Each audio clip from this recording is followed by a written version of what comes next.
Right, hello and welcome back to the Chatterbox podcast. I think this is episode 5, probably should have checked this before we started.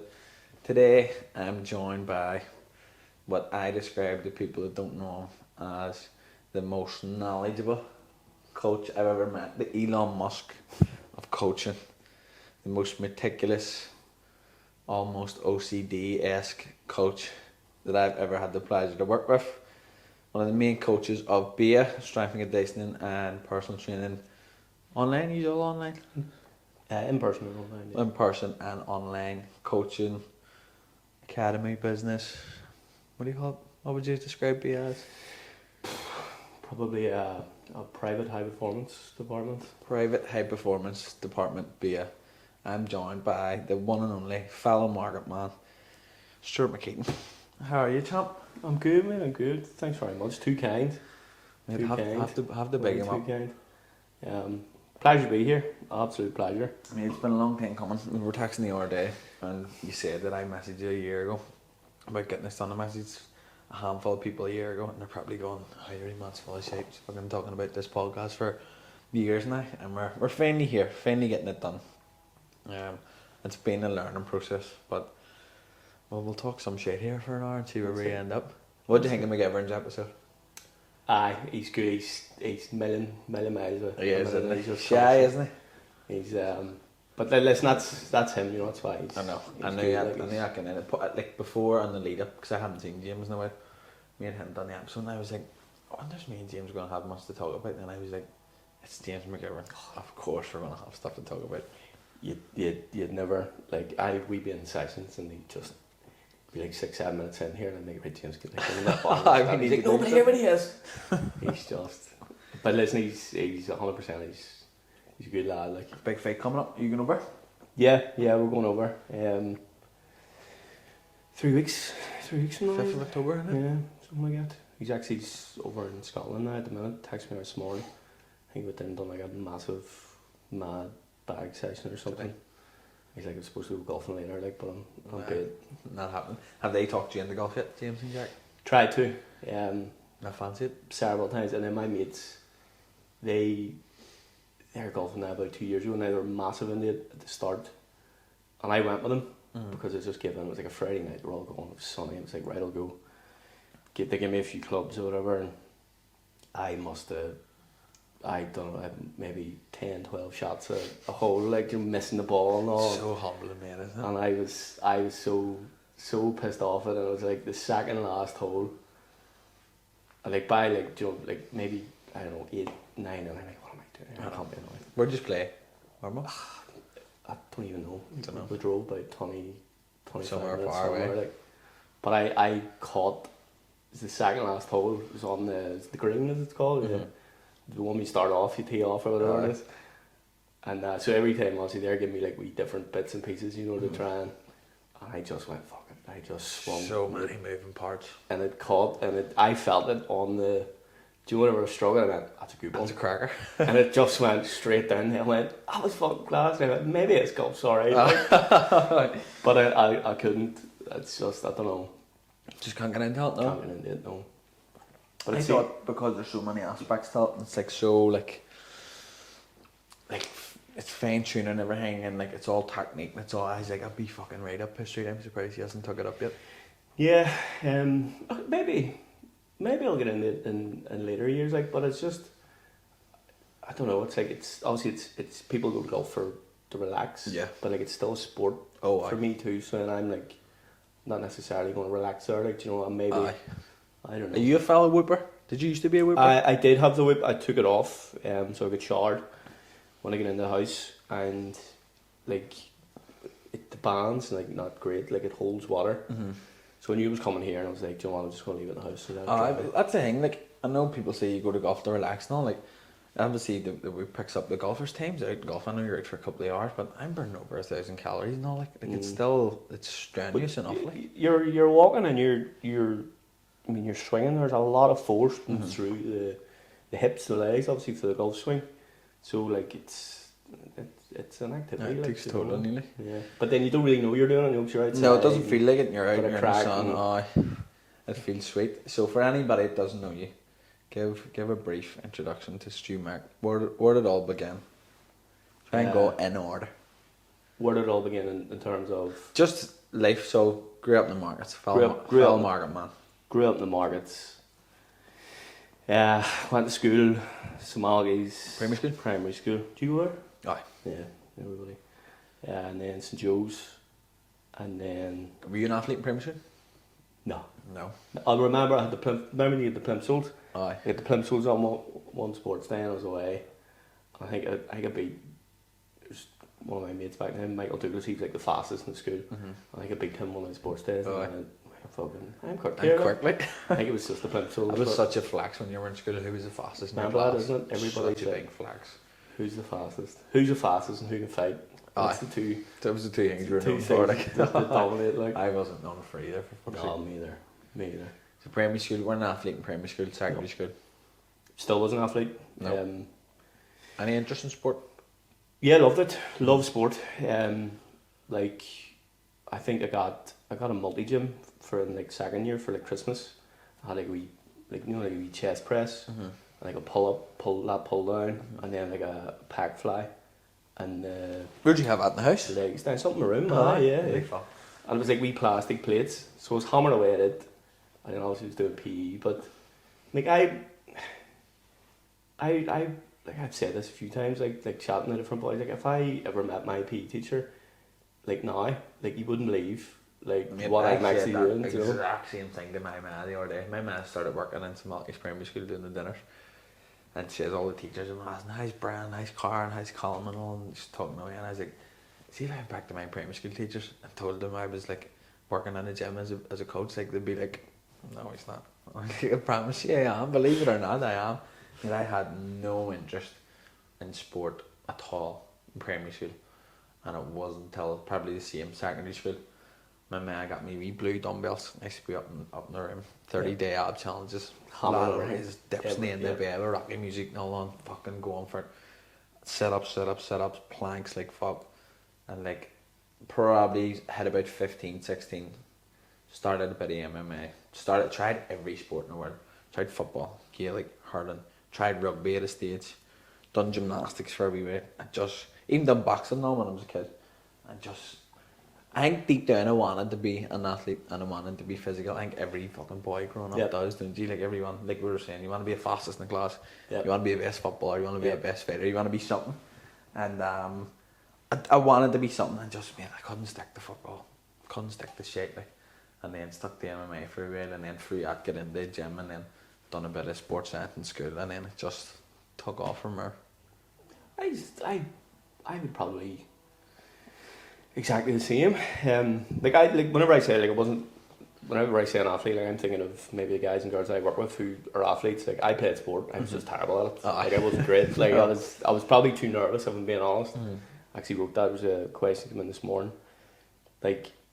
I played loads of different sports. I just wasn't good at any of them. Like I went and participated, you know, and maybe like sat on the bench for a few days, but it's just the way it was. But then, obviously, you get a bit older, maybe you develop a wee bit more, and then obviously MMA and then I played a bit of Aussie rules, and then obviously I had the neck accident, so I couldn't really. I want to get into that too. Like I want to go through everything in order. I was convinced. I didn't know until I was talking to Johnny the other day.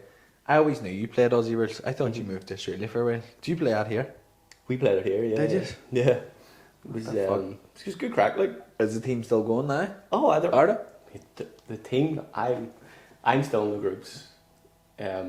Like just like there's different social groups now, and they played last year, and they were like videoing their games and all, and they like clips and all their games. Like, see, whenever I was there, like, do you know? I remember like I was getting picked up. Like fucking hungover, do you know, down the games and playing like, you know, like semi-final important fucking games, like nobody cares, bit of crack, but it seems to have went up another level. Evolved a wee bit. Like, yeah, but like there's an Ireland team and all, and there's all of that, and like I got on there and went and played European tournaments and stuff. That was all good. That was a wee bit more serious, but like, you know, absolutely no disrespect to anybody still in that scene, like, but.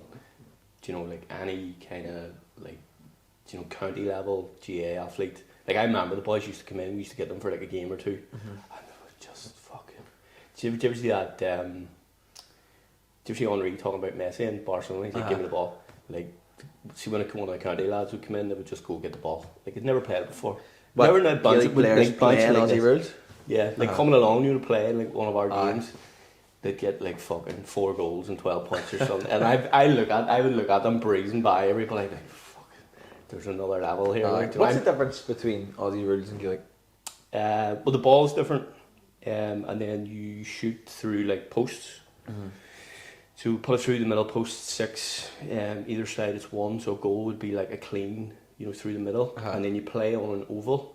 So the game's kind of always like live. Yeah. And then you like throw in, the umpires like throw in from behind, and then like there's the marks in Gaelic now, like, but the marks like very prevalent in AFL. So like you can, from a tactical standpoint, like you could get, there's no goalkeeper either, so you could get like your back line and he could kick the like the midfield could run out, and then somebody else runs, creates space, and like so you could literally go up the pitch and score without the opposition touching the ball if you're strategic enough about it. Good enough.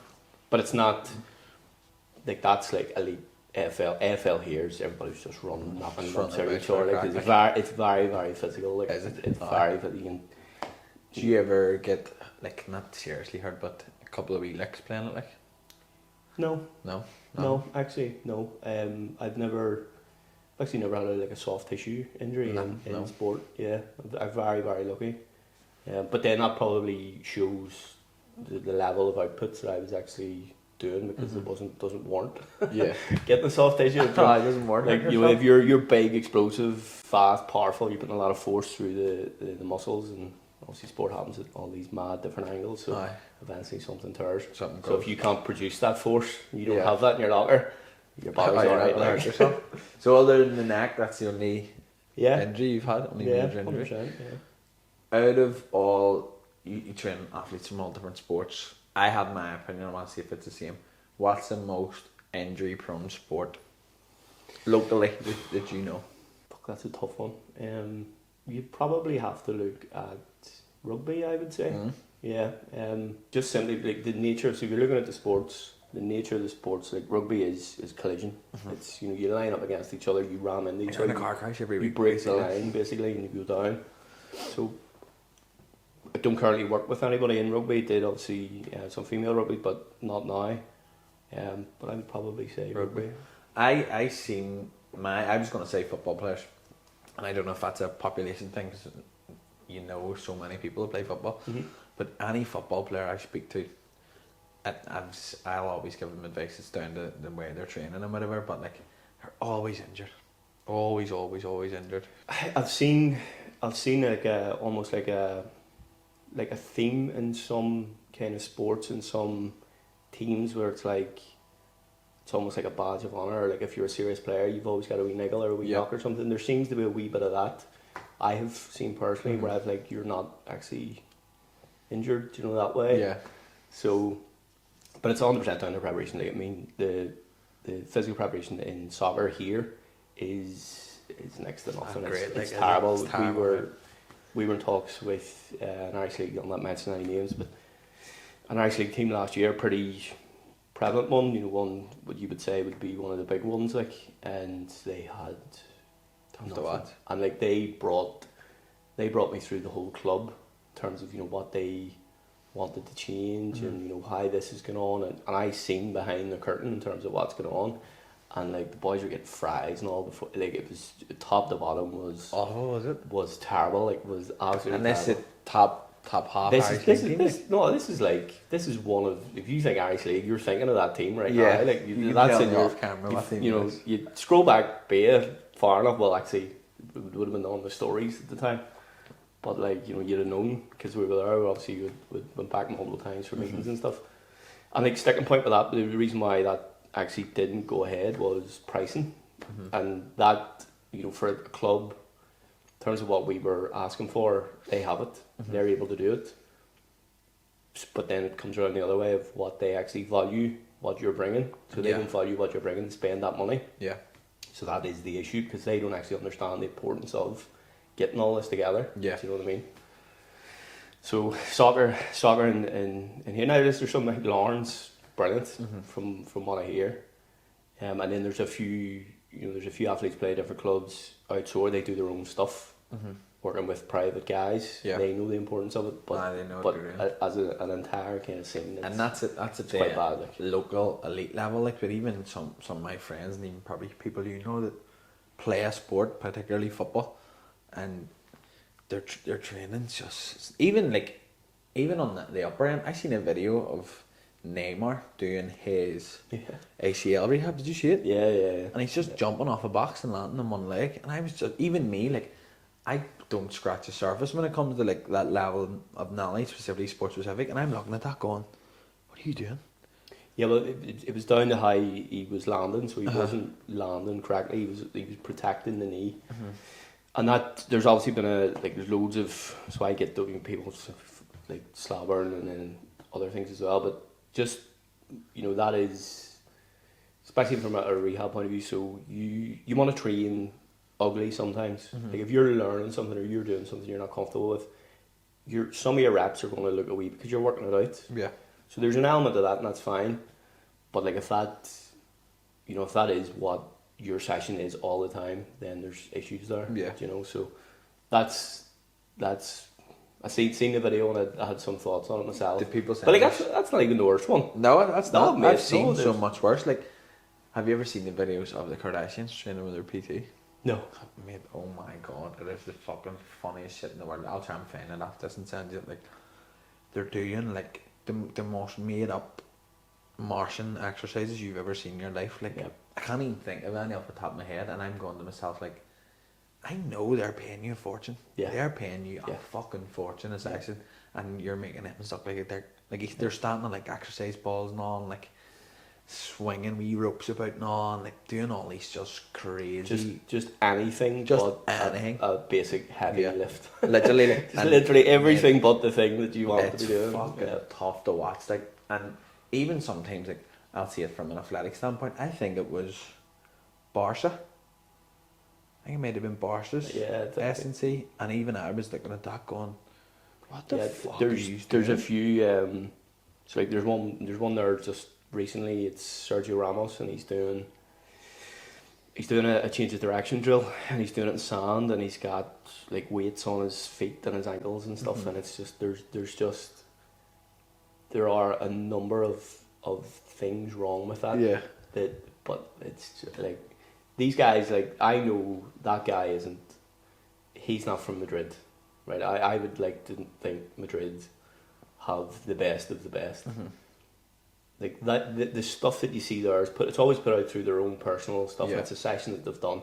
That's like a guy they've went and got, and then the player doesn't 100% know, and then they see the guy, and you've got a guy there that's like, I'll do the boring basics with you. And Sergio was like, oh, fuck that, I don't, I want to go with a fucking circus trainer here, Yeah. I want like, give me weights to change the direction, because in your head, logically, there's things that you do and you're like, right, well, logically that should make sense. Yep. But it doesn't actually get you where you need to be.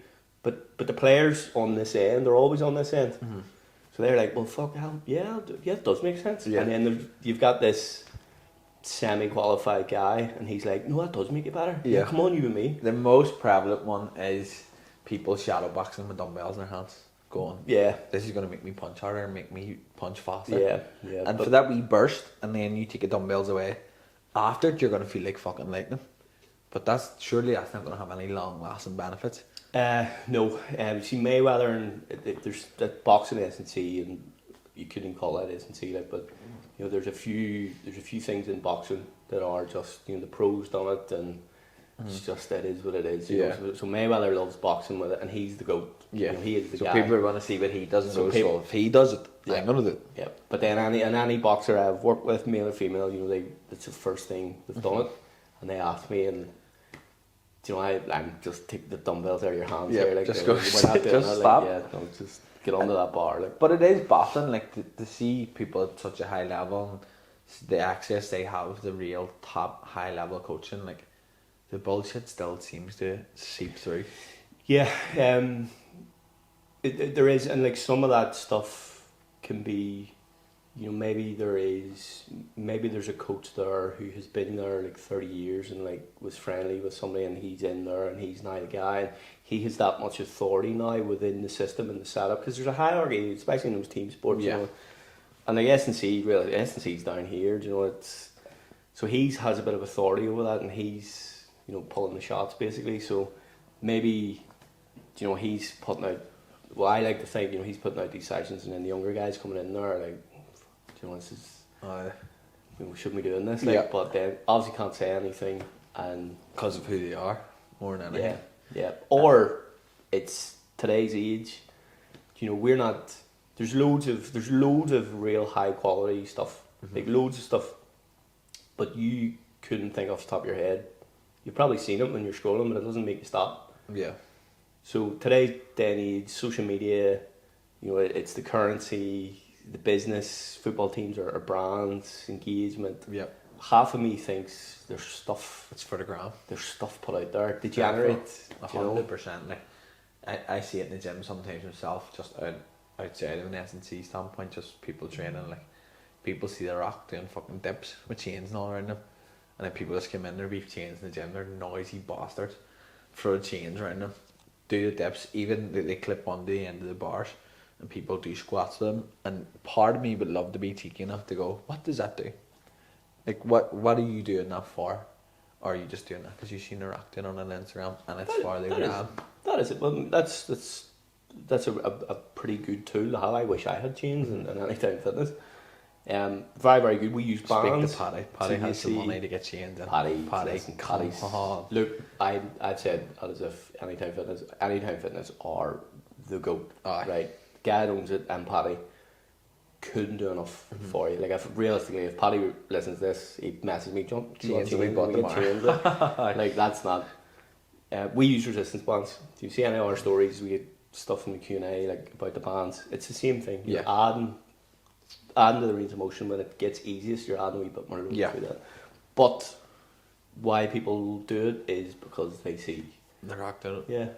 And I suppose it's frustrating for you too, and BA as a whole, like, seeing some of these like elite level athletes and elite teams and whatever probably buying into pure shit, and like you said, although some of it probably is for the ground, there probably is good chicken on behind the scenes, but it's just not Instagram worthy. But I'm sure it is frustrating for you looking at that and seeing that, thinking like we could take him, we could take that team, or we could take that athlete and actually benefit them to the best of their ability instead of listening to fucking some idiot.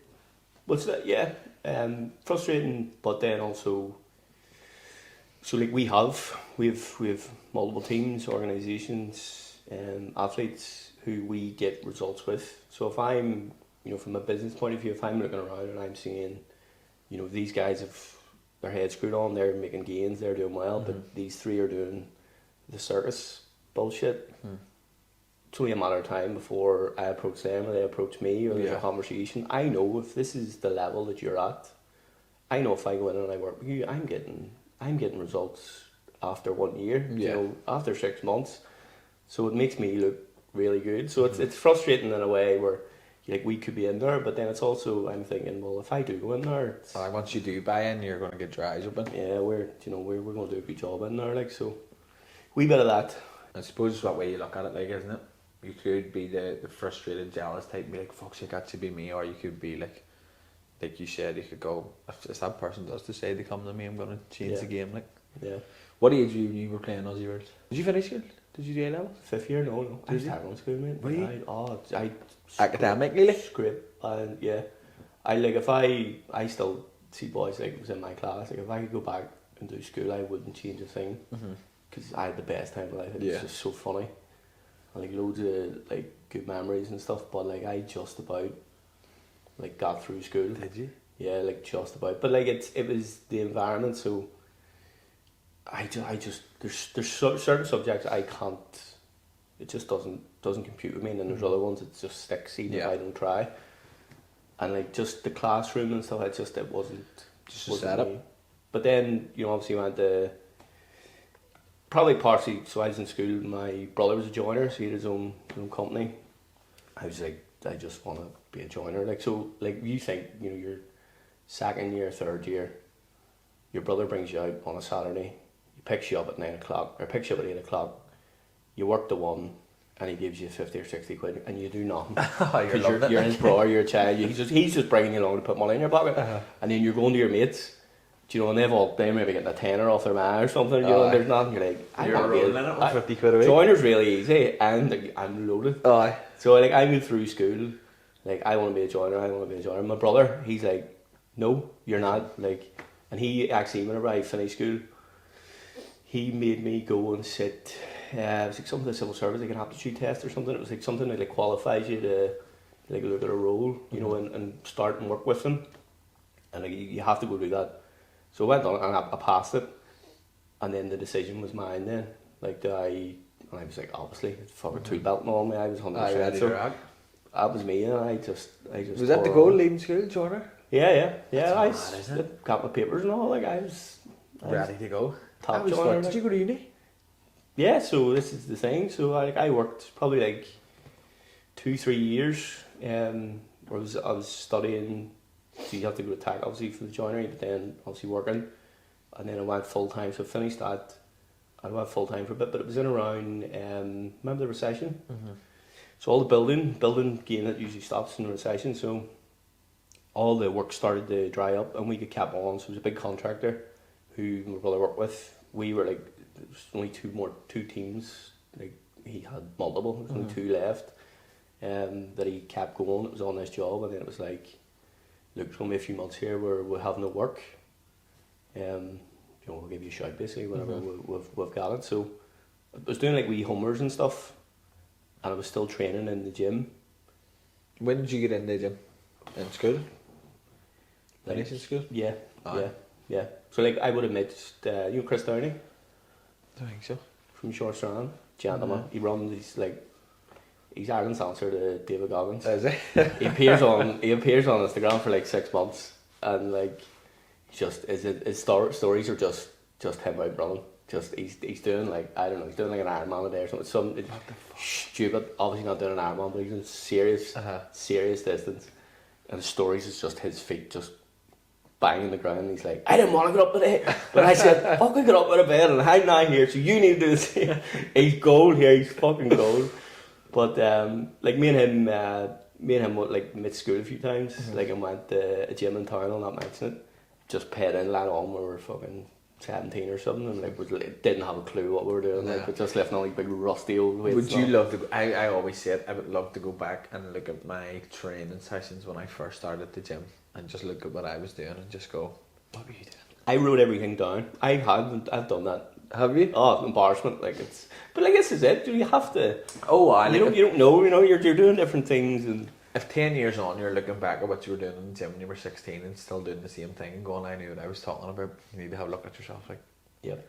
100%. I just used to go in and wing it. I started in a better gym in the town. I used to be in the gym for about 2 hours. Never trained legs, all upper body. Used to hit the bag for like 45 minutes, and then used to come out of the gym and all fucking feel like I'd done a wee bit and all, and then used to think I was a fucking dog's balls. No track and lifts. No. Just used to walk up out the gym and go, I'll jump on that. Aye, that's free. I'll jump on that. And then I used to come out and going, oh, I fucking know what I'm talking about. I hadn't a fucking clue, mate. Hadn't a clue. I started going, we did gym in school. I started going to that, and then started going to better gym. I think the first ever gym I went into was Academy 1 in Falls, with my cousin. Tried in there. And I always remember doing 21s. Remember 21s were big for bicep curls? I remember doing them and fucking 7. You done like 7 bottom half, 7 top half, and then 7 full. I mean, I couldn't fucking straighten my arm for about a week. I was like, this is fucking aching. I was like, I'm never doing that again. Yeah. And then just kind of tinkered about, and then started going to the gym 2 hours a day, 7 days a week. Thought I was fucking Sylvester Stallone. And looking back now, I'm just kind of like, what were you doing? So, left school, joiner, recession had no work, and then where to go from there? I was training in Shaftesbury, and my big mate Walsey, he was just a coach at the time. He was giving us like different workouts and stuff and things to do. And I don't know, maybe if you thought I might be good at it, or maybe just he knew I was out of work. Mm-hmm. But he told me to go do a level 2, sent me all the stuff. I was like, literally, put your name here, do this, do that. Go to level 2 and I'll like try and see if I can get you some hours in Shaftesbury. Where did you do the level 2 at the time? Leisure Industry Academy, LIA. Still going now or no? No, mate, No. From what I hear, I think they got a bit too greedy. Did they? And I think there was a few Dodgy dealings. yeah, I think there was a few, and then it just shut up shop. Disappeared. Was it a physical place in the town or anything? Yep, it was across from do you know LA Fitness, Pure Gym now? What one? Adelaide. Aye. So it used to be LA Fitness. They were literally just across from LA Fitness, and that's where we would have went in and done the practical stuff. You to take that person around to a gym section, which is the most horrible thing ever. Awful, mate. I would almost argue it's worse than a driving test. It's a barbaric driving test. It's like there's some tests happening anytime. So like the assessors in and the two people are in like every Saturday and Sunday. It's packed back to back. And like I just be training there sometimes and I can see the people going through it, and then the assessor, I know the assessor, he's just sitting there and I'm like, I would actually hate to still do that right now. Same. If somebody said to me now, I do one tomorrow, I'd be like, no. Go and fucking it's awful. jump. It's so unrealistic. Like Yeah. I say to people that are doing it now, are doing the test, it's probably the same as driving. Like the way you drive in your driving test is not how you drive. And I say to everybody, your practical, exciting that you bring somebody to you at the end of your test, if you're on that coach like that. No. I said, and if you do, you're an absolute robot. The silent, what is it? Like you do the silent demo, then you do the talking demo. You took us through all the working muscles, agonist, antagonist. I've like never in my life have I just been like, so right, we're going to do squats, and then just went in and not spoke for 30 seconds while I came out. Do like 10 reps, rack the bar, and then turn around and go, okay, and then talk through it again. Yeah, it's absolutely. But like, if you don't do it, you could fucking mark that. There was a criteria, wasn't there? It was like a strength movement, a superset, a core exercise, some sort of mobility exercise. Cardio. And you tick all the boxes. And you're standing there with somebody to like a mate or something, and then somebody's just standing beside you with a clipboard, just watching and listening to everything you do. Man, it's so uncomfortable. It's the worst thing ever. Like, so you done that? Did you pass it first go? Yeah. It's hard to feel it, isn't it? It is. Yeah, but like, and this is so I slobber or have done in the past about like everybody's a coach now and whatever else. And the reason is because I went through that. Like that course was 2 days or 2 weeks, Monday to Friday, and then the next week was like Monday to Wednesday, and then you done your assessment the Thursday or the Friday. Do you know what? That was you qualified done after 3 weeks. A big folder I got. I remember like looking through it. Obviously, I was interested in it. And like open up, it was like chapter 1 was like the spine or something, and the instructor came in and he was like, right, flick the chapter 7, and I was like, do you know what it was like? I was like, what about this? And what about 1 to 6? Yeah, you're not getting tested on that.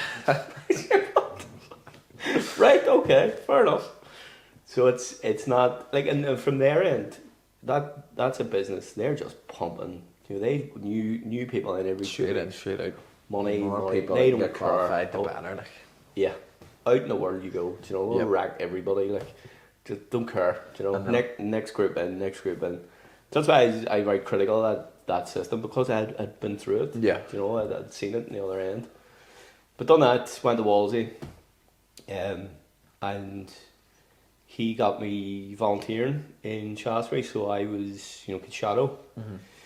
And then I was shadowing with another coach in there, Terence O'Hara. You wouldn't know Terry. Terry was like Wolsey would always used to slag and say, so obviously I got on in Shaftesbury and doing different things and working with different. Wolsey would always be like, oh, I created Stu, or Stu was, I birthed him. But like I learned an awful lot from Wolsey, like an awful lot outside of coaching. Does Wolsey still coach now? No, he works public health agency. But Terry, I took a lot from Terry in coaching. Like Terry was a head kiss. He had big long hair, shaved the sides, used to shake it. He'd go in and do body pump. he was just incredible. Like, he was just constantly shouting, crack, everybody loved him. I learned a lot from him in terms of classes. Like, and I can say this because he actually married a girl, but so I shot on him, and it was after like 2 weeks. He was like, do you think you could draw up a class, like, based on, you know, what he was doing? So he had me doing time. So I would, like, 60 seconds, and I would, like, the last 10 seconds, and I would shout, change or something, and everybody. That was a big jaw, you're panicking. Like.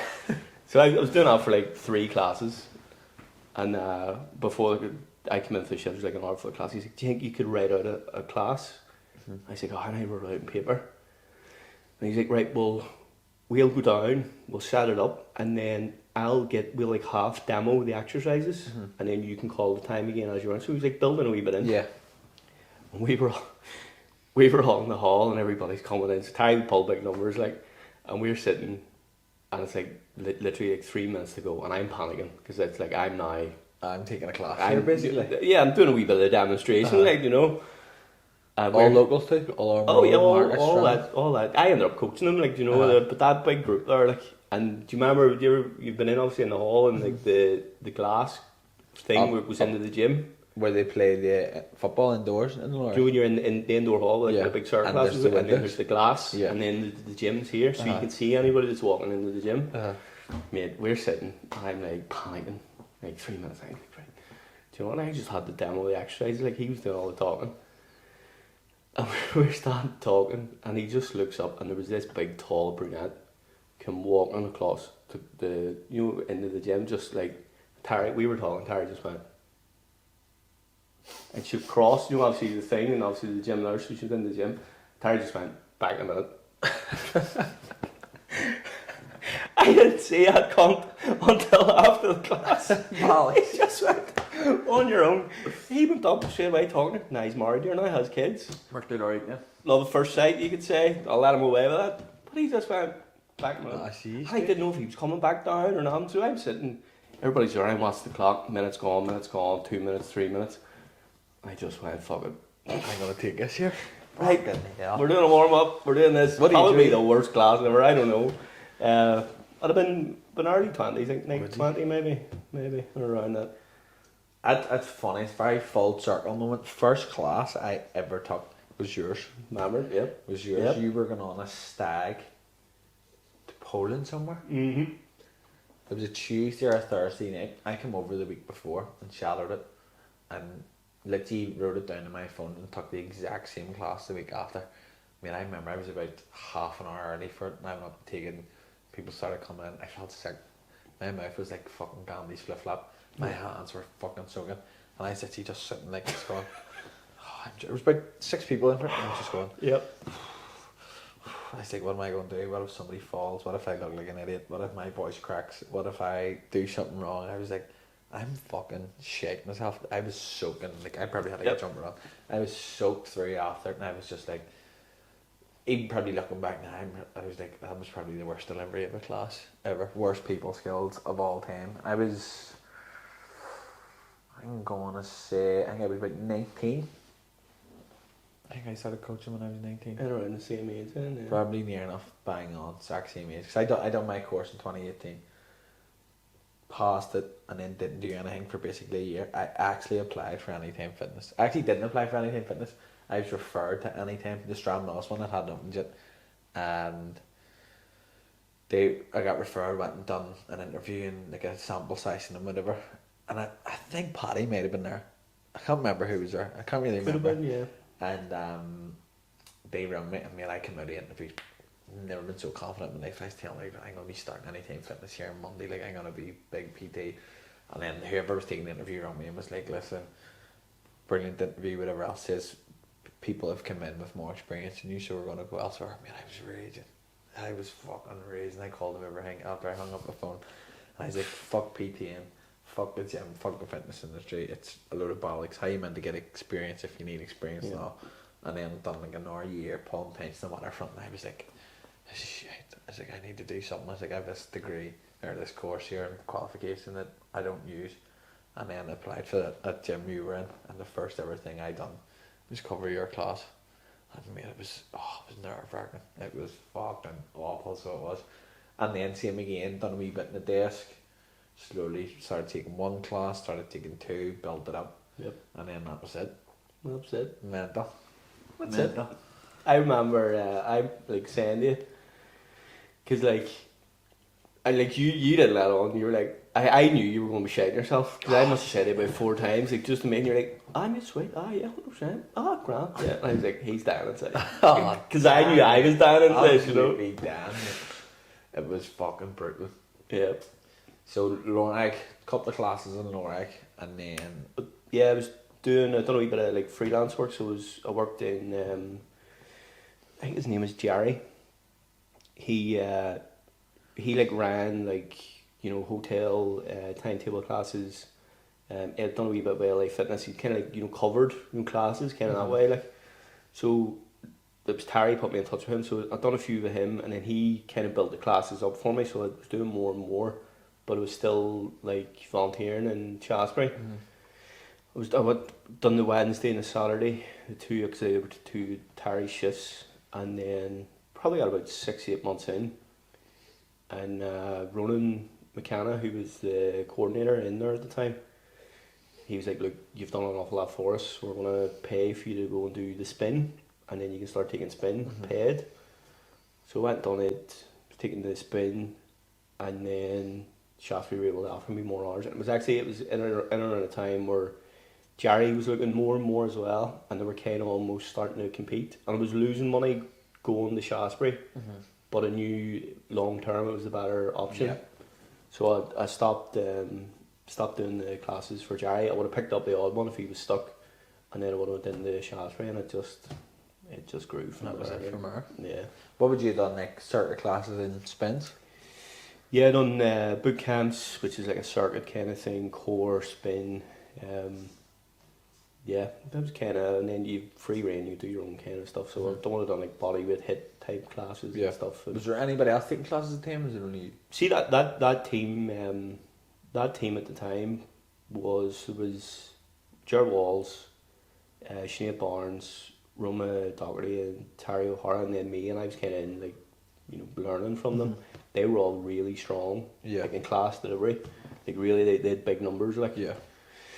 So I was kind of in a mode, you know, learning from everybody, and then gradually then, you know, they start to move on and different things, and then you move into their class. And but like Shaftesbury was you had to pack your classes. That was the main thing you had to do. Was anyone doing one-to-ones at the time? No, there was there was absolutely no one-to-ones in there. Was there a market for one-to-ones at the time? No. It wasn't. It was classes, wasn't it? That they were, because you were paid per hour to work there. So you done maybe like a 6-hour shift. You had maybe 2 or 3 classes. And then that other time was to do like gym inductions and, you know, obviously do a bit of cleaning and just look after the place. But what I was doing, just off my own, I was just out just on the gym floor chatting to everybody and, you know, just getting them on programs and stuff, and then all free. Well, the gym obviously was paying for the hours, but but that I think that really like helped me develop a lot faster. Yeah, experience wise. Yeah, because you could have like 10 people on the gym floor at the same time. I had a program for them all. Yeah. Do you know? So that's 10 people there you're learning from, and you're making your mistakes. Do you know? Yeah. Like, here, listen, and it's free. Do you know? There you're there to help. They're not losing anything. Yep. Yeah. And is that where the desire? Well, not the desire. Well, even the desire for, is that where one-to-one came from? Like one-to-one coaching? No. I probably got to a point with in that role where it was doing more health stuff, and then as it progressed, it was more like you maybe would have had to go meet people in meetings and stuff, and then different things. And I just like coaching, and I wanted to work in sports, wanted to work with athletes. Yeah. And I was doing different bits and pieces, so, you know, they would come in and. Where did that come from? If the goal during school was joinery, where did the athlete coach come from? Just experience in the work. Big Wolsey, yeah. Aye. I always liked it. Always liked fitness. I wasn't any good at it, but gave it a go, and I was in training, so it was kind of like a wee bit of a, not opportunity, they were just the circumstances. So joinery, recession, no work, I was doing homers, you know, little income, and then Wolsey like, look, there's an opportunity here. Yeah, and then I remember texting my brother, I was like, that's me, so here's all my tools. I think I actually said something like, this is your brother, like, you know, I'm like, "Do you want all my tools, mate?" You know what I'm saying? He's like, "I take it that's you then." And I was like, "Aye." I see where we end up. So, obviously, I only think me and you spoke about it briefly. I don't really know much of the ins and outs of your neck injury. It's kind of when I go through everything in order, and that was you were working at Chesapeake at the time, weren't you? Yes, all shift, yeah. So what happened? So, probably. Cause you were near dead, like, weren't you? Or near paradise or something? I was You were in a bad way. I was in a bad way, like, Oh, yeah, very bad way. And it kind of had a gradual onset. So what it was spinal cord compression. Basically, long story short, out, guy behind crashed into me. Were we on bikes? Yeah, like we adopted bikes. It's the typical whiplash case. So obviously my neck moved, and then the disc, obviously in between, so it's punctured and went into the spinal canal and pressed on the spinal cord. So I have a picture on this on Instagram, like the comparison when we got the operation to fix it, so the two X-rays. It was really bad, severe compression, like. So that was it. So I lost power in my arm, and I worked through it. So How far up? Like I didn't top of spine, like just here. Yeah, can you see the scar here? So at the bottom of your neck. just like somewhere here, I think. Oh, So they went through the front. They move all that out of the way and they operate on your spine at the back, but they come through the front. strange, isn't it? Aye, mate, don't like, listen. See, I was in talking to them, and they're like, "So we're gonna Cut off a big hole in your neck here. don't speak to me, like just do it." What did you? Somebody crashed in the back of you on the bike. Yeah, it was coaching. So it was part of the session. He's they were adopted bikes, and the principal had learning difficulties. So that was part of the program, working with him. And he basically just crashed in the back of me. So it came to the point where we were supposed to stop. Through the stop procedure, and he just Right in the back of you. just crashed into me. Yeah. Do you remember it? Yeah. This was, I don't know legally if I'm allowed to speak any further, but like that was a whole court case for about. That only finished there about 4 months ago. And how long ago was it? Years? Years. Before I knew you, like? Years. No. Yeah. Oh, what about? Yeah. Because I then came back private, working for myself. And that was after the operation, after rehab and all. Yeah. There you go. Say 5-6 years ago. So that only came to a conclusion 4 months ago, and that was going on from before I even That's insane. worked with you. That's fucking mental. Long time, mate. Long time. So do you remember coming off a big operation? Like, how were you after the accident, like injury wise? It was really bad. Were you? Like really bad. I remember. So before the operation, I remember getting into bed, staring at the ceiling. I couldn't sleep. It was really bad pain. Like the worst thing That's why I don't play sport anymore. The doctor told me. So you sure you're fixed. There's some screws and stuff. There's a structure in there now to hold that together. If you play sport, you get a sudden impact that could re-rupture, and that could happen again. You're back to square one. So look how long I haven't played sport. Played the odd bit of football with my mates. Nobody crashed into me. Yeah. I haven't went back into sport for this long. Like that's how bad that time was for me. Where I'm like, I don't want to go back. Don't want to experience that again. Did you say you lost function in your arm? Yeah, it initially started on the right, but then it came to both. No function. Both. No, it was intermittent. So they called it intermittent paralysis.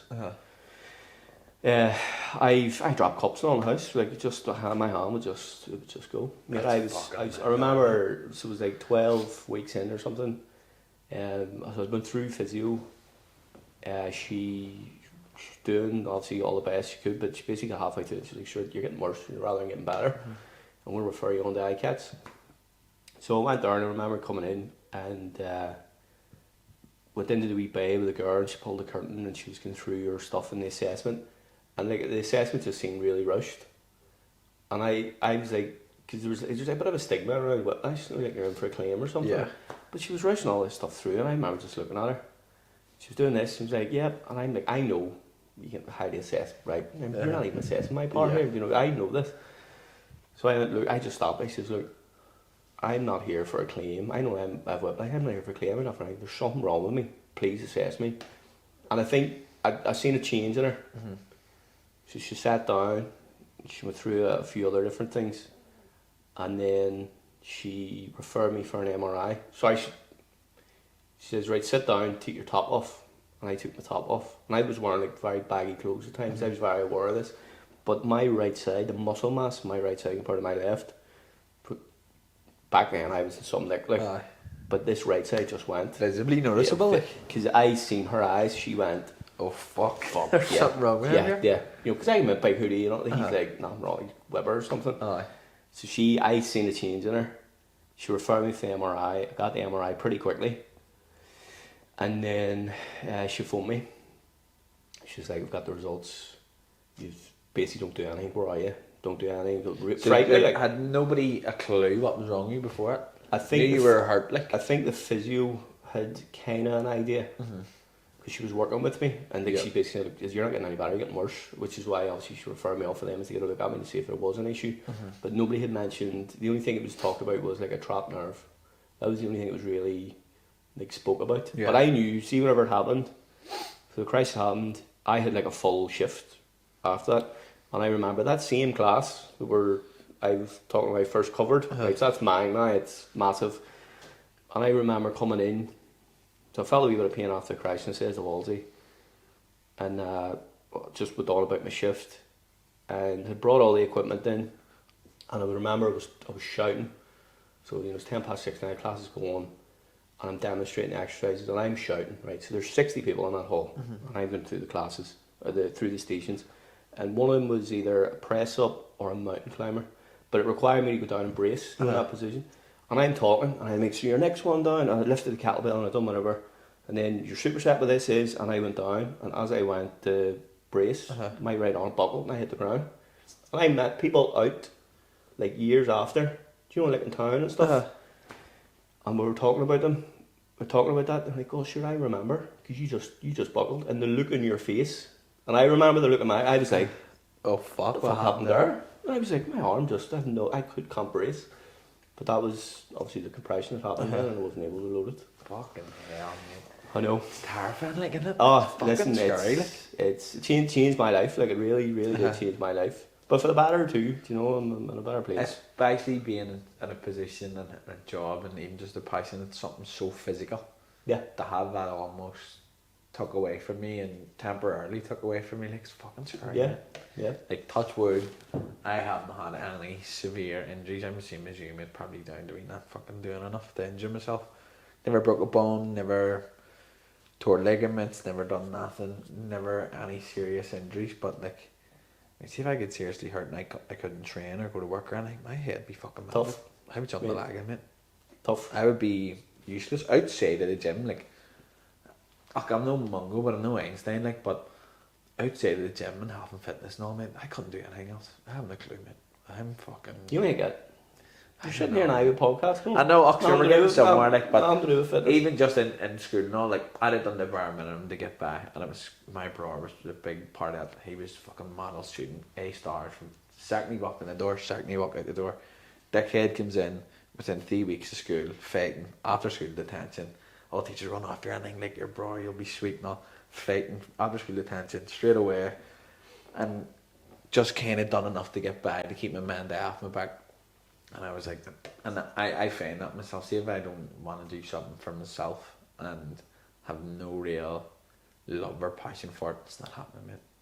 So I think that's mentally why I don't think I could do anything else. Like, I would do stuff to keep the lights on, like, definitely to get the bills covered, like, but if I'm not eager to grow in something or have a love for it, mate, like, I couldn't do it. So if you took fitness away from me, man, I'd be sniggered. I would be so sniggered. I would disagree. So when I listen, we'll talk to you coming in covering my class. I'm obviously a few years ahead of you, but I would have said exactly the same thing 10 years ago. So, you know, all I wanted to be was a coach, and then all I wanted to be was a strength and conditioning coach, sports scientist, and then all I wanted to be was like work with like the top level guys, and you know, building a business alongside. And you know, what starts to happen, you know, for me 10 years ago backwards, I wanted to be an elite S&C coach. I wanted to be the man. This 10 years going forward, I want to have multiple businesses. I want to be a business owner. Yeah. I am a business owner. Yep. You're a business owner. So, you know, don't... it changes, like... Don't be writing yourself off. Do you know, this is nothing to do with fitness here. Like, we're sitting... You you've worked all this out here. Yeah, like, you know. we're getting somewhere. No, Daffo. So, nice transition. So, coaching, classes in Lorag, accident, went independent, started coaching yourself. And then, how did you go from just having your own clients, taking classes and whatever, to starting BA? BA came from lockdown, didn't it? Started in lockdown? Yeah. So anybody So doesn't know, what is BA? BA is it's called a private high performance department. So BA in the inception was a private department. So we obviously look at elite sport, elite athletes are supported with your nutrition, your sports science, your strength and conditioning, all those things to help you be better. So we kind of marketed BA and created BA as this department where you could just slot in, and we would look after all that for you, and that's what we would do, primarily online. So BA is actually, so again, you go back in the posts and find this, BA actually started like 4 months before lockdown, and we were like working in the background, so getting like the logo, or not the logo, the name, getting a trademark, getting the company trademark. So like we own BA, like legally, that name and all the different domains, and also getting all that sorted, getting all the business stuff sorted with a business mentor, business bank account, all of that stuff, and then obviously our product, so like our Q&As and all, and not we had an information pack. It was like question and answers, so it was like basically it's a Bible. Anything you want to know about nutrition, training, sports science, it's in here. Because we were like, if we put this Wonder document together and we give it to our clients, they're going to have all this information, they're going to love it. Nobody ever read it, but No. like getting all that together for the launch of what was going to be BA, fucking lockdown hit a week before. We were like, like the world is against us, like. But BA came from work, and then obviously that gym that we were in, Met Big Duff, Big Rubber Nut, Big Duffy. So we're all obviously in there, independent guys, and then we just started having a coffee, meeting up after the gym, in between clients, chatting.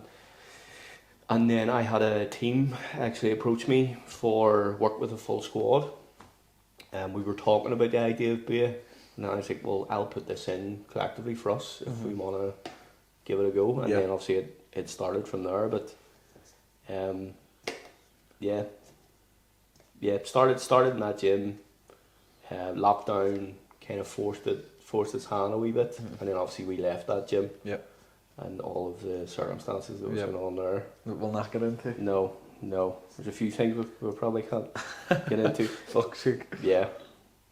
But I suppose lockdown was a blessing in disguise. Yeah. Listen, so do you think there's two things there? So, my knack stopped me in my tracks completely.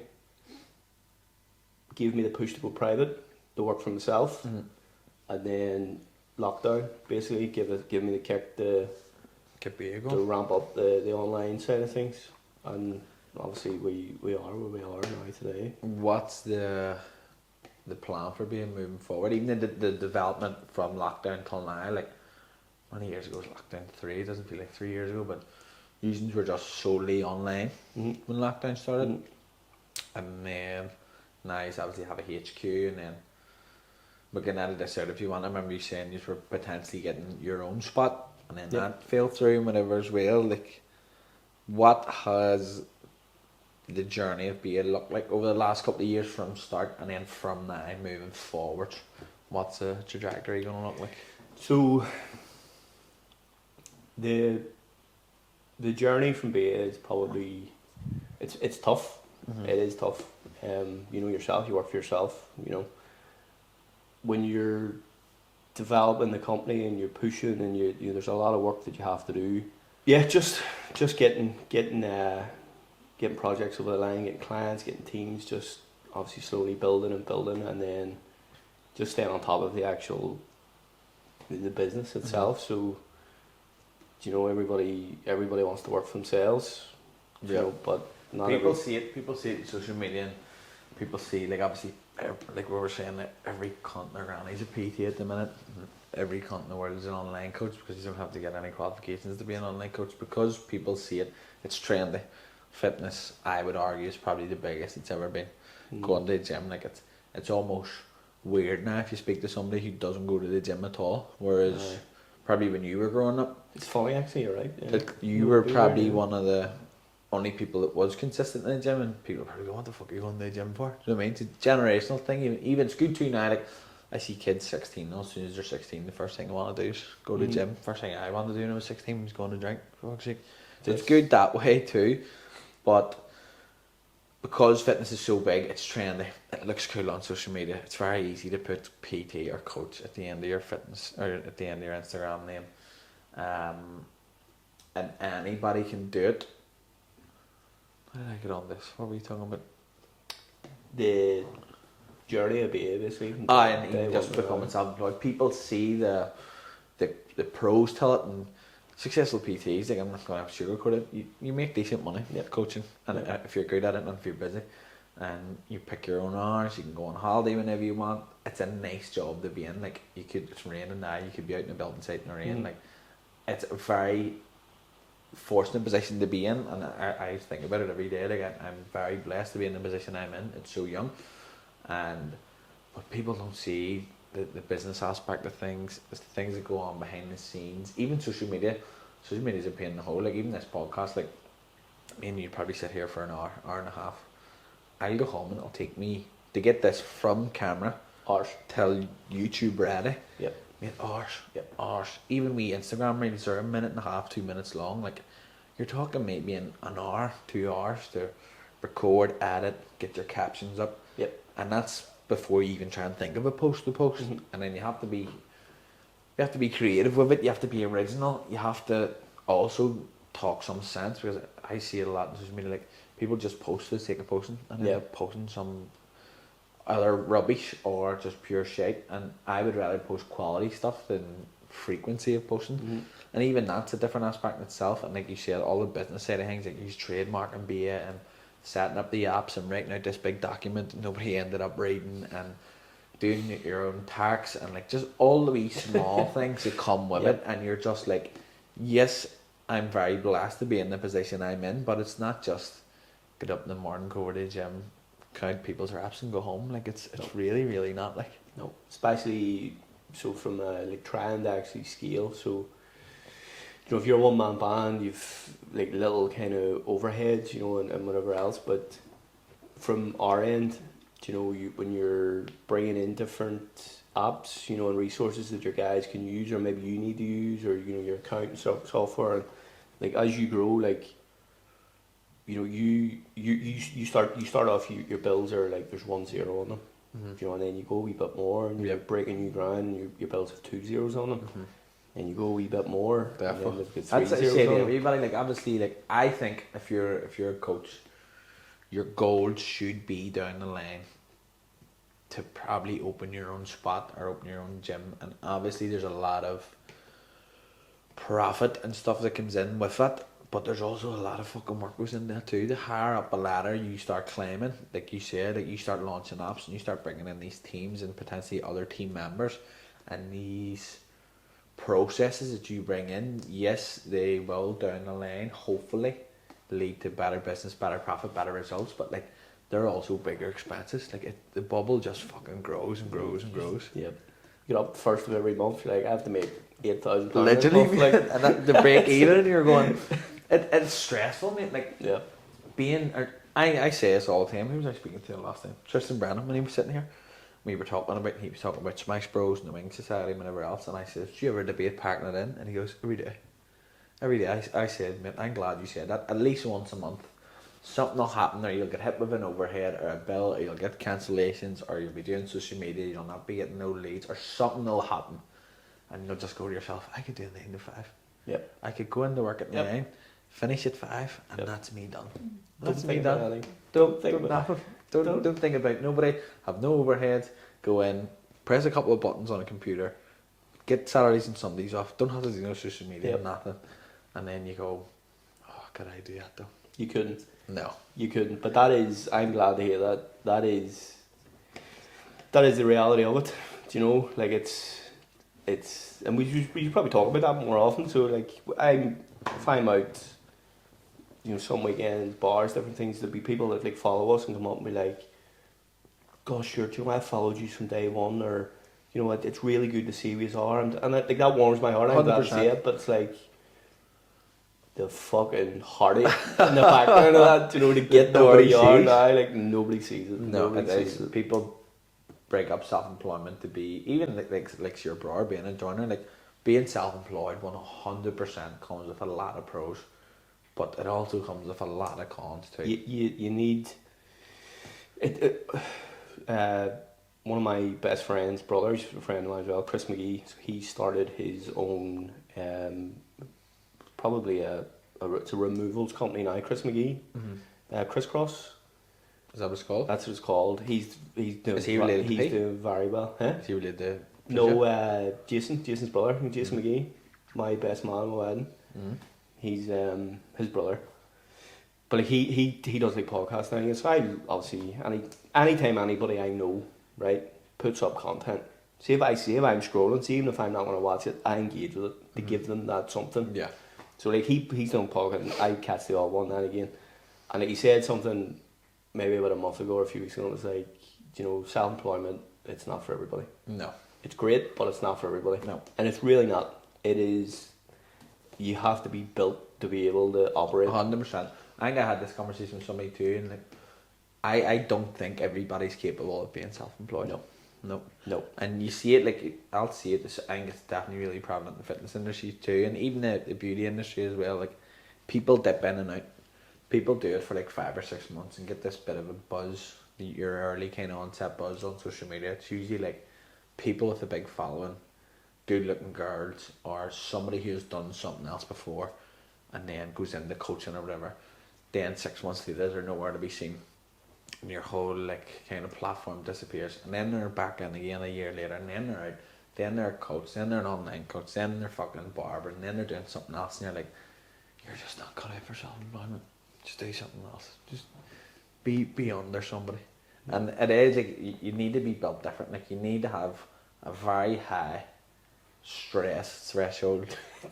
I was hoping, so it's like, you know, when somebody says, you know, you need to be built, like I said, you need to be built differently, it's like, oh, like, you need to be better. It's not, like, you just need to be able to handle more shit than everybody else. Like, on a daily basis, you know. 100%. Being able to operate when the house is on fire, Yeah, like, you know. That's it. And like, although like, we've nobody above us saying, right, do this and meet these deadlines and meet whatever, like, if you're in like an office type setting, you can't blame your boss or blame somebody who sits beside you or blame whoever. See, anything goes wrong in my business, it's my fault. If I'm not busy, it's my fault. It's nobody's fault bar my own. Yep. And if you're uncomfortable with that, I don't think self-employment's for you. Regardless whether it's barbering, beauty, photography, coaching, anything. If you can't sit back and go, right, all this, unless you work with somebody, like, all this is in my hands. What I put in this, I'll get back out. When the shit hits the fan, can I get out of it and overcome it and be able to cope with it while I'm in it? Or am I, it's very sink or swim. Mm-hmm. And I found that out at the start too, when I first started working, when we started working together. I remember coming over and I remember saying that I was starting in this gym, and I still have it at my house. I have a list of like 10 or 11 people who all said to me, I'm going to start with you once you get sorted, give me a shout. I say, great, happy days. And I think one of them started with me. And then obviously I was going, like, I seen you and Duffy and Damien and Elliot and Cora and everybody else that was working in that gym at the time. And you were all busy, and I'm going, why the fuck am I not busy? I said, he has all these clients and she has all these clients. Why isn't that me? And I'm like, nobody knows who the fuck you are. Yeah. Like, you took this up a week ago. Obviously, people aren't just going to flood in the doors when this kid that nobody knows comes in. Like, all these people in front of you have established themselves and have a following and have a reputation and have like a portfolio of results. Nobody knows who you are. Why would they come to you? And I think that's everybody's first big hurdle and downfall usually when they get into self-employment. Like, people think you start and it just goes, aye, and you're away, mate. Everybody thinks it's a laptop. It's in a awful, coffee mate. shop. Coffee in the morning, awful. working hard. Like, do you ever get any kids, or like I say kids, like people in their teens, or even anybody come up to you and say like, oh, like, I'm considering getting into coaching, like, what would you do? all the time. What do you So say, Colin? like, I had this conversation last week with a guy who's actually in a career and doing well, but wants to look into. I tell them, be prepared to work. Be prepared to work hard. That's actually kids go to me and all. I'm Freddie, I want to get into PT and all. What will I do? I go straight away, done. They go away and I go, it's shit. See if you're not prepared to eat absolute shit for a year and a half. Don't get into it. Like, see the life I'm living now, I have to say I'm fucking McGregor or anything. Because like, see when you start, that's not going to start straight away. That's going to take years and years and years. So I was like, be prepared for that. Really be prepared for that. It's awful, but at the same time, I complain about it a lot. And I don't want to sound like a mum, but I love it. I'd say this a couple of times now. Like, I couldn't do anything else. Like, physically I could, but I wouldn't want to. I'm the same. Like, we're both basically when bad mouthing, but like it is obviously we're here now. Like, there's a lot of positives, and you love what you do, so it's it's easy to do it too. Definitely. Which is obviously a massive benefit. I have my wee epiphany, my wee self-reflection moment every Friday night driving home from work. Like, obviously the early mornings are brutal and the social media and everything we've just complained about are brutal, but I drive home on a Friday in my wee car, my wee red rocket, and I have a tune all on that, and I just drive over the bridge coming home past the Strand and I go, what a life, what else would you be doing? Like, cannot complain, just love what I do. I'm very fortunate to meet the likes of you and anybody else I've met on the journey, and just be like, and even doing this podcast and all now, like, I wouldn't be able to do that if it wasn't for what I do outside of it. And I'd just go to myself like, oh sure, it could be a lot worse. It could be a hell of a lot worse. Literally, mate. You could get up at 6 o'clock in the morning and go and stand in the Belton site in the rain. I don't. I know. I do you know what I mean? I'm sorry, like, tough out grind. Like, I remember there, like, looking around, and like, some boys in their 60s, like, they've been at it all their lives, their backs are fucking 40 broke, years. and Could you imagine? and like, that's fuck. You Scary, like. How do you not be there? I know. If you're. You could very easy fall into that, like, and then 40 years down the line, you go to yourself, what if I had done that wee coaching qualification that time? What if? And that's what even this podcast, I thought about a podcast for a long time, and whether it takes off or not, I think it will, and a lot of people that have watched it have told me, just stick at it, hopefully it should. And I would hate to be sitting in 20 or 30 years and go, what if you had started that podcast? What if you had to get into coaching? What if you had to take a sleep? Just do it now. If it fails, it fails. If it doesn't, happy days. And that's a massive part of, I want to say, entrepreneurialism, or but being in business. It's not attaching. If this doesn't go well, it's not attaching that to yourself. It's basically not being afraid to fail. Just go for it. It might work out. You might be able to. Yeah, I think that's one of the big characteristics to being self-employed too. Like, as cliche and as David Goggins-esque as this sounds, like, you have to be comfortable with failure. You have to be prepared to eat the shit and just fucking move on with it. And that, like I say, it's the alley too. Obviously, she's a couple of years in the brews now, like, and we're doing this podcast in her wee brew room. Like, people would cancel on her and she would do social media posts and they wouldn't do as well as she thought. And I just goes, it's fine. It's not the end of the world. It's not the end of the world. Part of it. It's part of it. Big part of it's failing and just going, right, same again, do it again. And there's just some people that aren't comfortable with that, and it's not for everybody. No, it's really not for everybody. I have a couple of, was texting about this yesterday, fitness industry myths that I would like to debunk. Okay. While we're here. So, the old school, no pain, no gain. I done a post on it the other day. People believing that if you're not sore after working, you didn't train hard enough. Yeah, that is a thing people believe in. Unfortunately, not true. So, muscle damage doesn't necessarily mean muscle growth, and that pain that you get by doing a certain exercise, you get the repeated bout effect.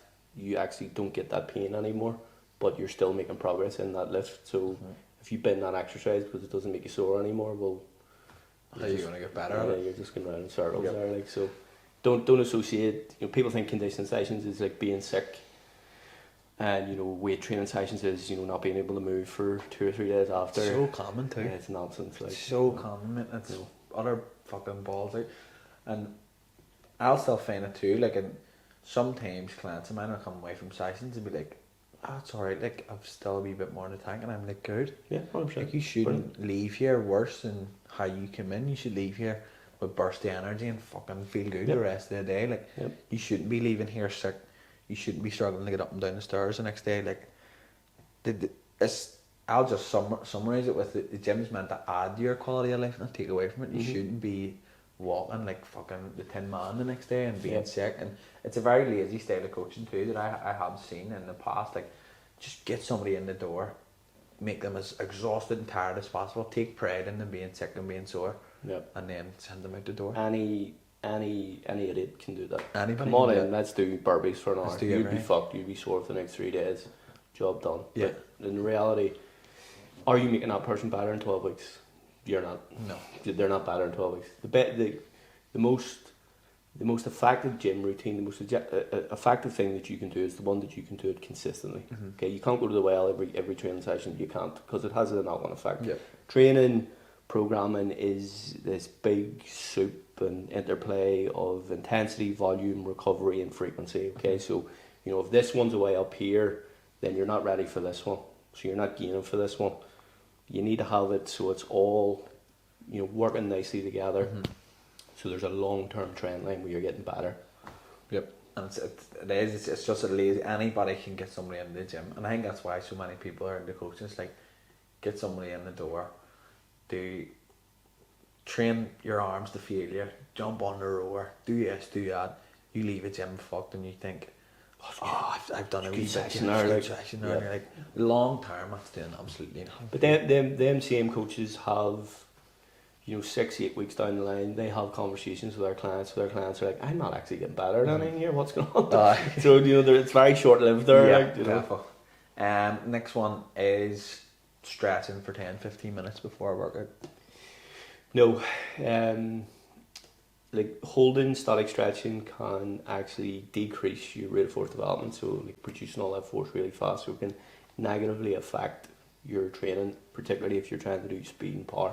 So instead of doing static stretching, just do like dynamic stretching. So, like squats. So instead of holding your quad for 30 seconds, just do a few bodyweight squats. Yeah, that's my big one. Like, and especially like if someone's paying me for the hour, everybody pays me for the hour. I'm not going to spend the first 15 minutes of somebody's session doing 10 static stretches. Bit of cardio, 2 minutes. If we're doing, say if I'm doing a leg session with somebody and we're doing squats, I'll do a set or two in an empty bar and then go.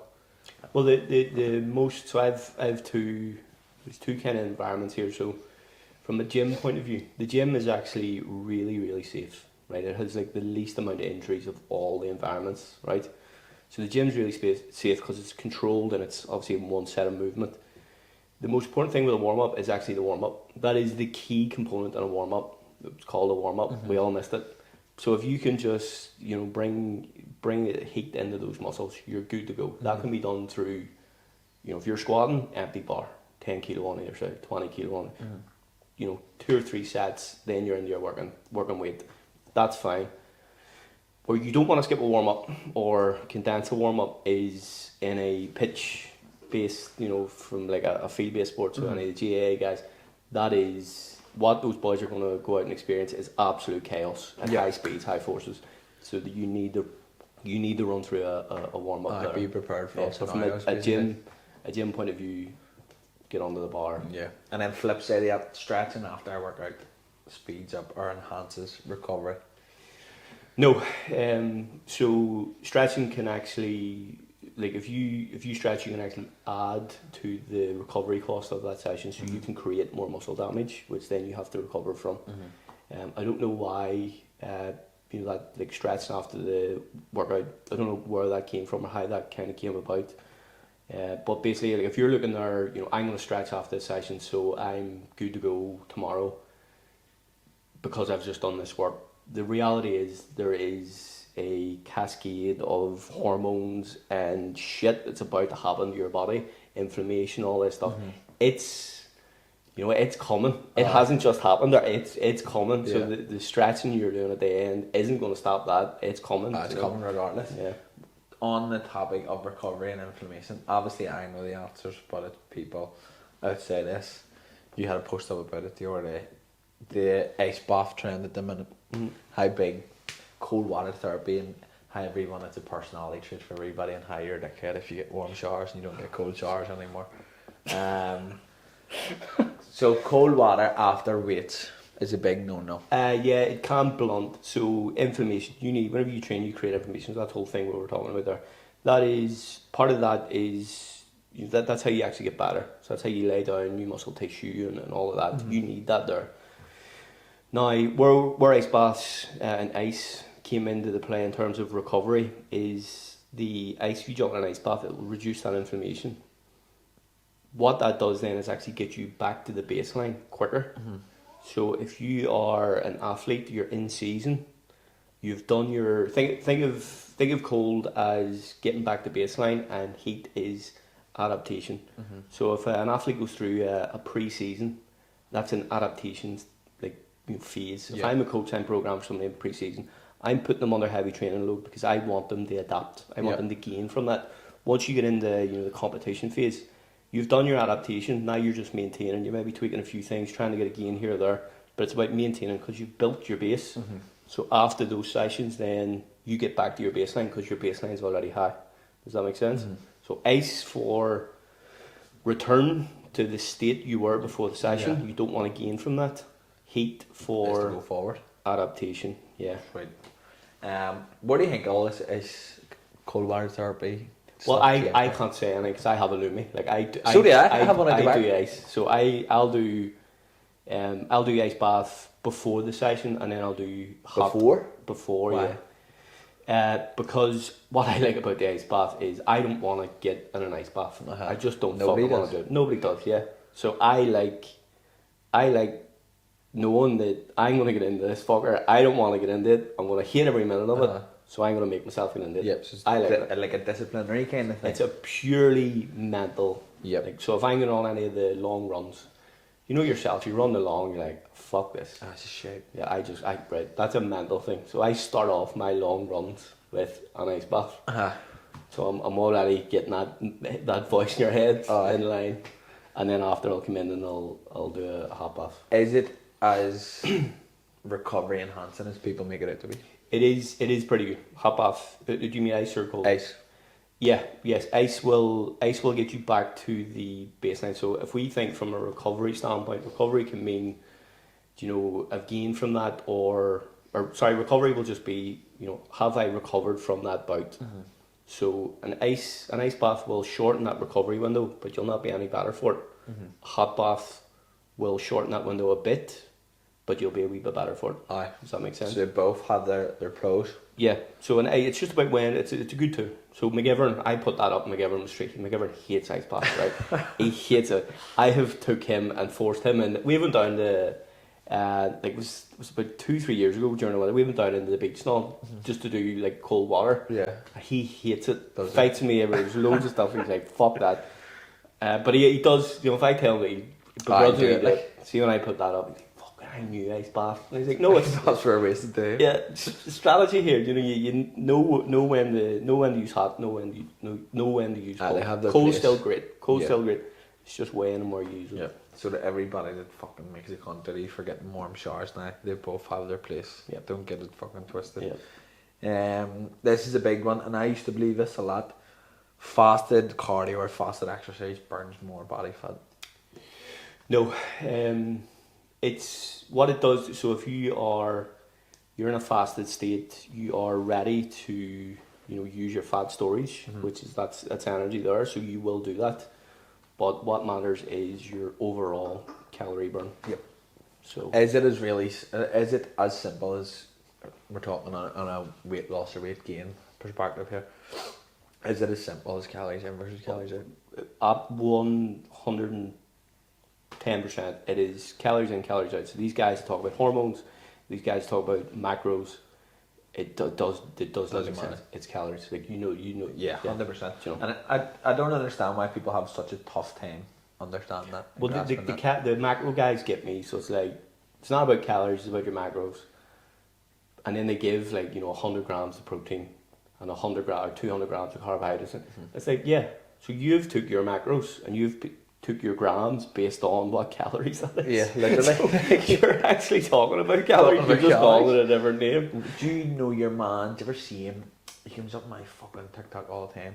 He basically he done that thing with Dana White and he predicted like Gary Braga.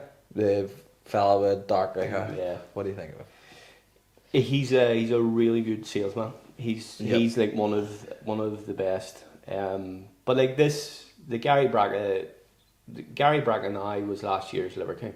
Yeah. Do you know, they're literally, you will see cycles. See the longer you go on it, you will see cycles. You'll see these people. There's new clowns come up, and like you'll develop a bullshit meter. You're like, I don't buy what you're selling here. 100%. And even what do you call your man, the black fella from London, Eddie something?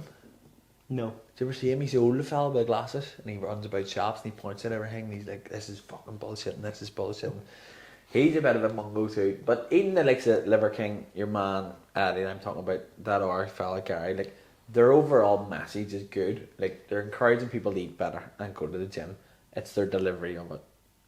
Well, why I think he's a good salesman is, like, so you use the whole Dana White thing, and like Dana White has made remarkable changes. Mm-hmm. But what is the changes? What's going on in Dana White? Mm-hmm. He stopped eating processed food. Yeah. He's training more, and he's also taking A fucking serious amount of TRT. gear. Do you know what I mean?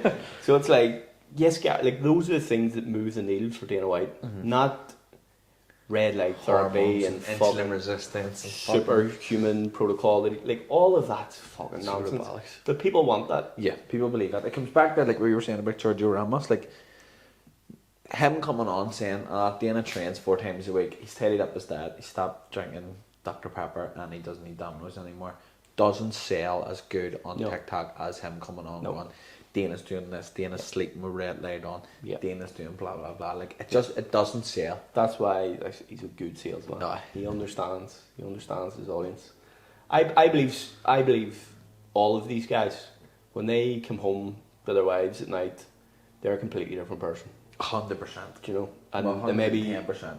open the bank balance and they're like, I've made another $1 million today. Like, you know, who's complaining? I'll do this for another 3 or 4 years till we Let's find see out, how we go. and then I'll sit in my yacht somewhere off the Algarve. What else have we got? There was a couple of ones I wanted to go through. Big one that I still see, and I don't know how much truth in it. You can only process or absorb a certain amount of protein per sitting. No, so the previous research would have, like, you know, there's an upper limit to that. Mm-hmm. Recently there was a study, so probably about 6 months now. The methods of studying where the protein is going and the synthesis and all of that has enhanced. It's got better, and then the ability to actually test, and the participants were like lying down over 8 hours and getting muscle biopsies and getting tested every hour. So Sports Science now says there doesn't seem to be an upper limit. The upper limit is 100 grams, but that's only because that's what the study gave them. Yeah. It could be higher, but doesn't seem to be an upper limit. So you can absorb as much protein. So you can sit down. If you've got I say this to our guys and girls. If you have a really busy day, right? So number one, are you meeting your protein goal? You're not, right? That is the most important thing. Getting those grams in per day, right? Can you do that? No. Why? Well, sure, I can only get 2 meals in because I'm really busy here. I'm really okay, right? We'll take 100 grams in the morning, and then take, you know, the remainder 40, 60, 80, whatever that is, at night for your dinner. And Job just done. Don't worry about anything else. Yeah. Oh, but it has to be evenly. No, a lot of bollocks. Get that in. Get that in. That's you sorted. I was going to say something about protein there as we were speaking about it. So optimal protein range used to be 1 gram per pound of body weight or 2 grams per kilo of body weight. What are we kind of talking now? Well, I use kilo, and I'll go between 1.6 to 2.2, that range. Per kilo of body weight? Per kilo of body weight, yeah. Sweet. So if you weigh 100 kilo, anywhere between 160 and 220. Yep. Easy. Simple. As simple as that. There was more that I seen here. All these detoxes and fasts and all this here for weight loss. What's your the body is like the absolute best at detoxing. It is. There's nothing you can take to enhance Yep. its ability to detox. It's constantly doing that. Mm-hmm. So anything, All these juices and all teas these- and everything that people you know, drink. yeah, I lost 3 kilo, and I shrunk. I lost 3 kilo of body fat doing this juice diet for 7 days. You know, and I lost it off my stomach because like my waist's smaller. It's like, yeah, because you've drank fucking juice for 7 You're days. about 800 Yeah, calories. you need 800 Yeah, calories for of fuck's water. sake. There's no fibre in it. You know, obviously, your bowels are empty, like, yeah. And you've no carbohydrates in the fucking body to hold your weight. The big one as well, just talking about like losing it off your belly, and I still see it, and it absolutely baffles me. People thinking and saying that you can target fat loss in Fat certain reduction. areas. Yeah, unfortunately, you can't. Yeah. It's a pain in the hole that you can't. Be Yeah. brilliant. If I'd you could. be make our job so much so easier. much wouldn't it? easier, mate. So but much you easier. can't do it. James Smith had a good analogy of it. He said, fill a swimming pool and take all the water out of the corner of the swimming pool.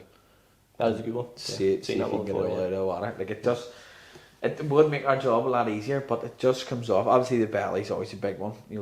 I find you lose it off your outer limbs and face. People lose it off their face quite quick, or it's the most noticeable place where people see it. But naturally, your body's going to deposit all its fat reserves around the middle.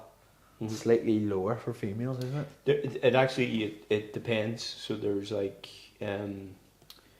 different types of storage. Mm-hmm. Do you know, in between male and female. So like some males, typically males will store here, but some males can store here. There is a bit of a. It's just down to your genetics and who Yeah. you are. Like, yeah.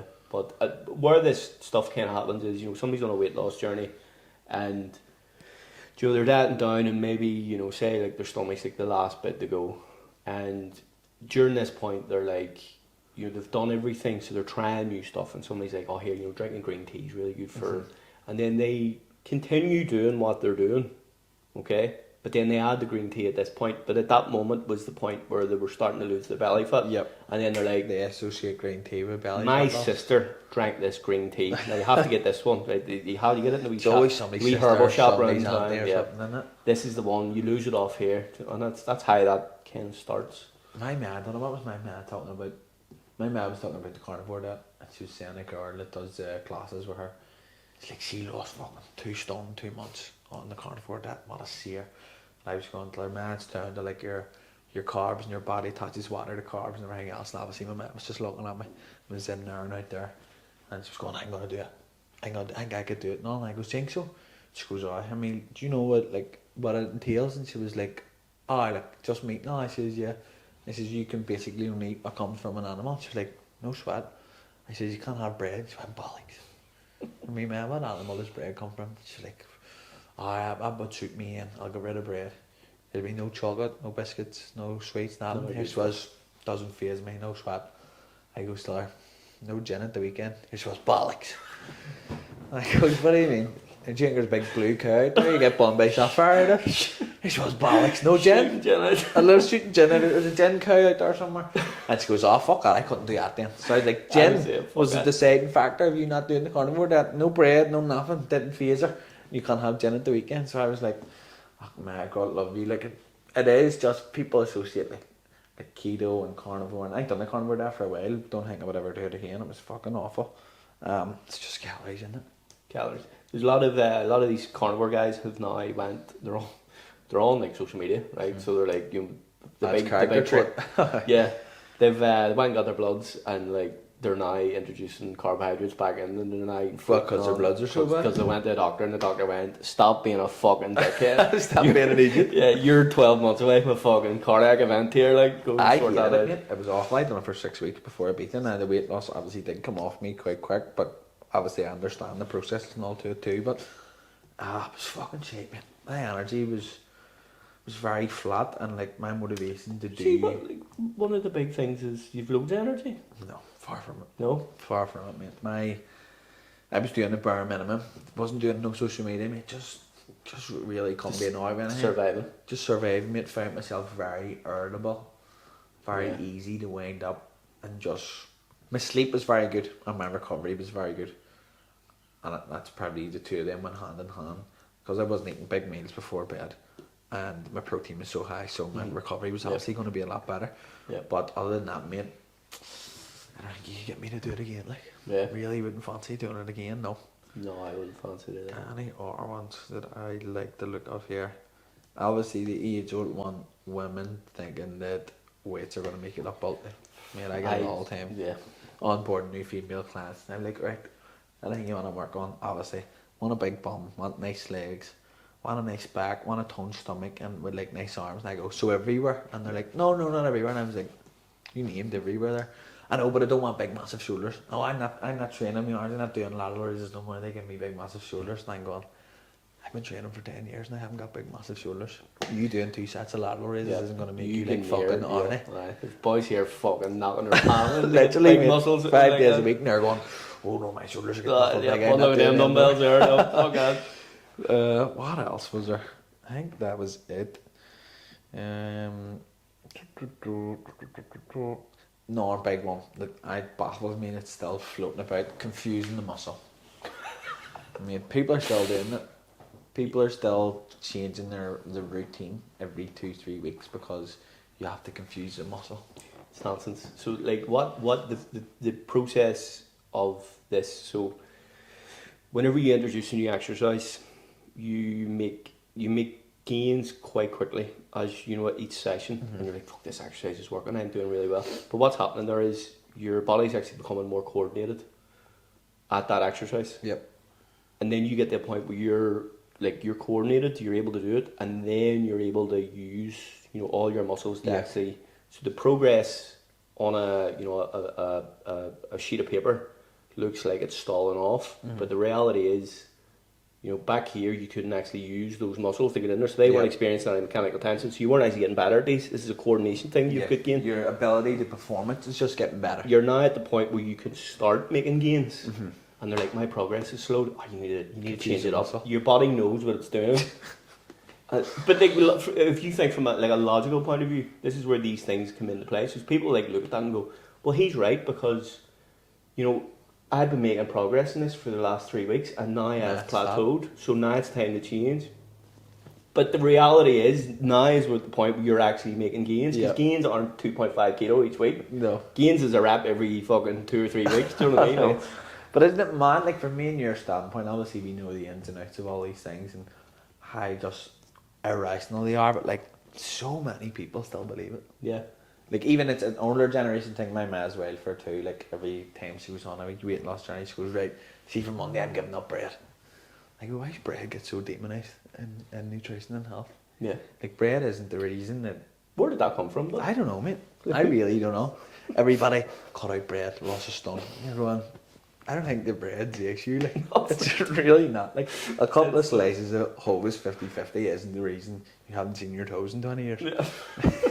It's fucking ridiculous. Like, bread gets such a bad rap. And even carbs too, like, I'm cutting out carbs. Let's see, obviously you get that big initial surge of weight loss because of the water and all that comes off my body. I was told you it's carbs. It's carbs. And she's like, it's not really. No, it's not. It comes down as simple as calories in, calories out. You don't have to confuse your muscle in the gym. Stick to the same exercises. Do the same shit. So one of the boys messaged me the other day.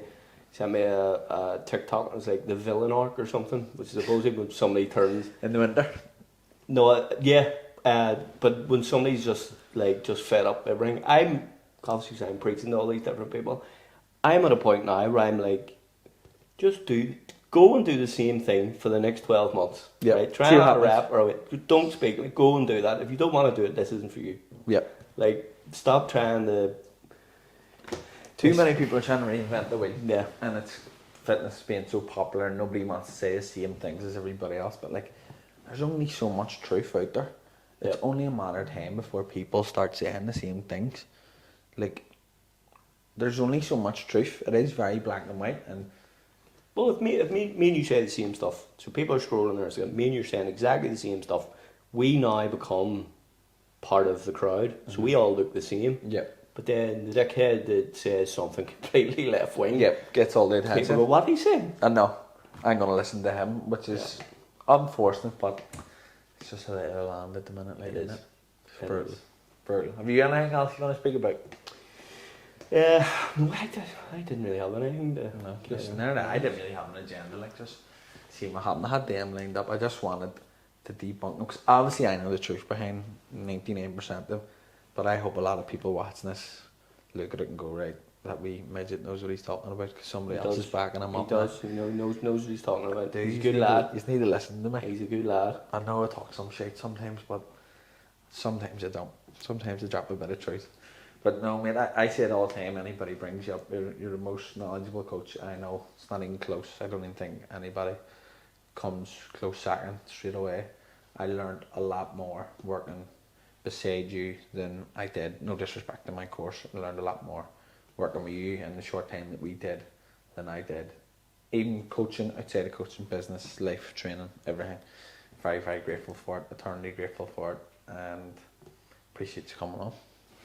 Thank you, bro. Delighted. Appreciate it. Delighted. Good man.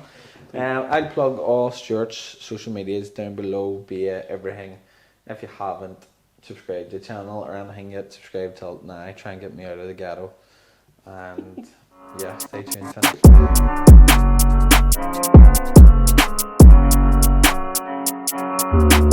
next.